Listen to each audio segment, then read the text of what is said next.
100 minučių negalvojusi įkūrė saloną 100. Ir tame pačiame reklamos laikraštyje, kurį Edvardukas, kai jo tėvelis siuvo suplyšusią šlepetę, paskelbė neįtikėtiną skelbimą. Norite sulaukti 100 metų? Palaukite 1 metus ir sulauksite. O jūsų laukia unikalus susitikimas su nepaprasta 100-mete.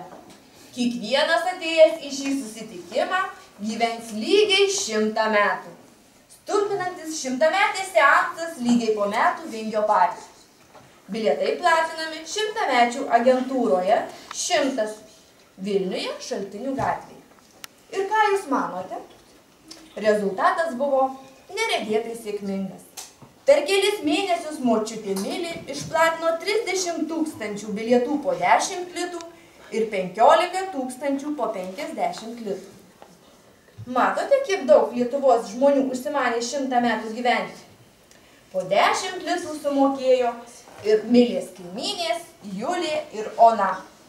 Nors ir viena ir kita turėjo per 70 metų, tačiau matyt labai norėjo iki to 100 ištempti. Nepaisant to, kad pensininko gyvenimas šiais laikais neįtin linksmas. Ale tikra ragana šitoj mūsų Milė. Galėtų gerų uždykų savo paslaptį pasakyti. Bet ne, laukiu to pavasario, mokėk 10 litų. O jeigu numirsiu? O jeigu pasimirsiu ir neišgyvensiu? Na ir palauksim. Ir tyčia nenumirsim. Ant lauko stovėti nereikia. Bet man baisiai įdomu, kokią jie man paslaptį pasakys. Nu, jeigu lieps gyvačių nuodus arba tą šikterio balzamą gerti, tai jau ačiū, grąžink man mano 10 litų ir gyvenk nors 200 metų. Ale tu ir pasakėjau, ne šikterio balzamą, bet nerevau. Jau gal visai televizoriaus nežiūri. Bet man tai atrodo, pakrapys visus lietos vandeniu ir užkalbys. Kaip tai užkalbės? Nu, užkalbys, kad 100 metų gyventum. Mat kaip. Nu, bet žinai, gerai pagalvojus, žmonės seni visokių turi paslapčių. O kiek jų dar į kapus nusinešė? Seniau gyvajistų nebuvo. Seniau ligas gydydavo tik tai burtais ir užkalbėjimais. Aliau, pasakyk, ko tu darysi, jeigu dar 30 metų gyvensi?